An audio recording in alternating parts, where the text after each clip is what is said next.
was born at the perfect time in history. Can I be mean to you for a second? You gotta suck it up a little bit.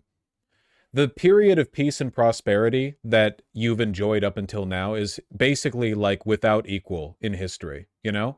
I'm not saying it doesn't suck. I'm just saying you have to, and I think this helps, you have to place this stuff in a historical context, you know? Most people's lives have been brutal, nasty, and short. Like most people in human history, suffering, suffering, suffering, death. They had some good times. Mostly suffering, I imagine, considering what they had to go through. We had a good run. So we're going to get some suffering. Just keep in mind, like, people did some pretty amazing stuff in spite of that, you know? People built cities when London was suffering so many deaths from cholera that it was more people were dying than were being born. And the only reason the city was growing was because of immigration, you know? People built new structures in the Holy Roman Empire well after it had begun its collapse. In the Roman Empire, or the Byzantine, or whatever. Like, people, even on the downturn, people put their best in, you know, you put your back into it. And in 1,000 years, no one's going to remember any of our names, but the aggregate effort does matter. What do you think history would look like if every time you opened up a history book, it was like, and then around this period of time, due to famine, war, disease, whatever, things got difficult, then everyone gave up. Yeah, there were a bunch of like really promising movements within this society, but then when things got bad, they gave up and then things just kind of fell apart completely. Like, okay, what lesson do we learn from that? I'm just saying, like, we narrativize the importance of like adversity through hardship. And I think that's a good thing. It's good, you know, that's a virtue. That's important. That's all. I'm not saying it doesn't suck. I'm not saying you can't gripe. Waiting for Yellowstone to erupt, then none of this will matter. I wouldn't hold your breath. Literally nothing virtuous about hardship? No, there's nothing virtuous about hardship.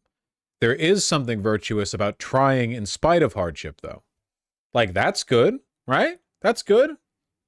We like that, don't we? Yeah, it's easy to say high prices are patriotic until you start paying them. What's complicated for me is that I do think prices should be higher in general. I think that our prices are way too low. We pay way too much on rent and housing and so on. We don't pay nearly enough for luxury goods. Like, we pay too much for the essentials, healthcare, so on and so on. But as for delicious treats from Temu and Shein or whatever, we don't pay nearly enough. You should not be out there, you know, buying little disposable plastic molded doodads for like $6 each or whatever. I think that if you buy something, you got to put a little heart into it, you know? So my thoughts on this are, you know, I kind of do think prices should be higher. Maybe that would encourage people to be a little bit more sensible with their, you know, purchases. But this will not procure that. Your clothes should be 10 times the cost effort. No, nuts. The clothing that I buy is already a product of this like economic disparity. I ain't buying my clothes from Temu. Weird take? Nope, I've had this take for a while.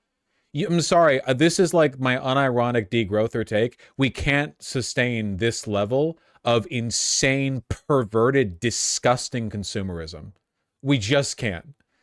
The average item of clothing gets worn like 7 times before it ends up in a landfill. 7 times! What the hell? Isn't that due to fast fashion? Well, fast fashion's part of what I'm talking about, but it's a whole network of stuff. Fast fashion, drop shipping, cheap plastic bullshit. No one even likes the stuff they have in their house anymore.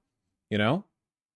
You know that feeling you get when you go visit your grandparents and their house is full of stuff that's like old and meaningful to them? Maybe not all your grandparents, but some of them. And it's like, oh, that's from the 70s. Oh, here's photos of children that grandchildren, whatever. Like, this is meaningful. This is meaningful. And then you visit most millennial apartments and it's like IKEA slop. Is thrifting part of consumerism? It can be, but it's a hell of a lot better. I mean, sure, but like you're consuming, sure, but whatever. I think the problem with the inevitable price increases from tariffs is that people don't know how to live with less anymore. Look at how people go into credit card debt. There's no austerity anymore. There's only debt. Yeah, I've made this point before about how a lot of people who say that everything's too expensive just don't know how to control their spending. And it's true. It's true. I'm not entirely detached from the mores of the everyday world. I see how people act. There are a lot of people who are spending a lot of their paychecks on weed and personal taxis for their burritos. You know, literally don't know how to cook. Like, yeah, okay.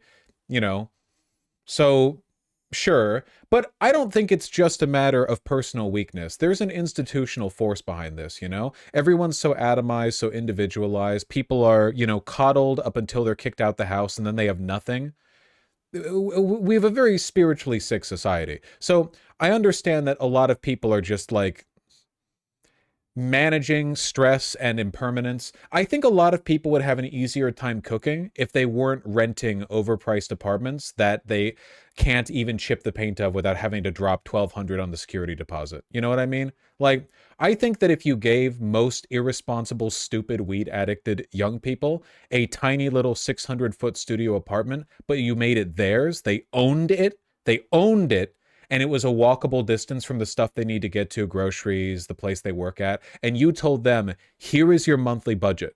You are spending $40 a week on groceries. 40. Here's rice, here's wheat, here's water, I guess that shit came for free with plumbing. Whatever else, okay?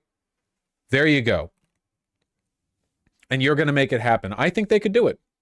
And I think they would learn to be happier than they are now with their burrito taxis and their, shit ass mac and cheese slop or whatever, They'd have to mill the wheat. I meant flour, not wheat, but you know what I mean. It's 40 per week is pretty good for one person, not going to lie. Well, it depends on whether or not you know how to cook, because $40 a week is impossible if you only buy pre-made foods. If you're eating frozen foods or even like boxed craft stuff, I guess if you buy like the cheapest mac and cheese and have it 3 times a day, whatever. But like for the most part, $40 a week is not livable if you're not buying right. But if you're rice and bean pilled, $40 a week leaves you a bit of extra room, a little bit of leeway, And if you have the money to buy Tupperware to do meal prep, oh man, you could unlock levels of efficiency, the likes of which people of this generation can't even fathom. What if I don't like beans? Try more beans. Try different kinds. Try making them in different ways. Try seasoning them differently. Are you only having baked beans? Because baked beans are disgusting. Sorry to any British people. Yeah, try chickpeas. Try refried. Whatever. You also need to purchase the cooking equipment. Okay, I know. I know. I'm making like a general statement. Do you own this shirt every gay man that I know wears? What is this, like a retro 70s bowling shirt? No, I don't own this shirt, though I might get it for the summer. Retro styling, yeah, I think it's a fine kind of shirt. I certainly wouldn't buy it from Zara or H&M. So what, that means this is like polyester, acrylic? That. Give me silk. Is it camp collar, though? This is not camp collar. Bro got the Tony Soprano. Tony Soprano would not wear this. Isn't that just a bowling shirt? Yeah, but, people don't wear bowling shirts anymore. Rayon's also a good material, cheaper. Yeah, I'm not, like, super anti-rayon. But if I could get it in silk, I lived off beans and rice for a year. It's doable, but I was miserable. I'm not saying you can't eat other stuff, too. I'm just talking about it, like, as a framework. Do you like tofu? Nah, not really. I mean, there are some ways to make tofu that I like.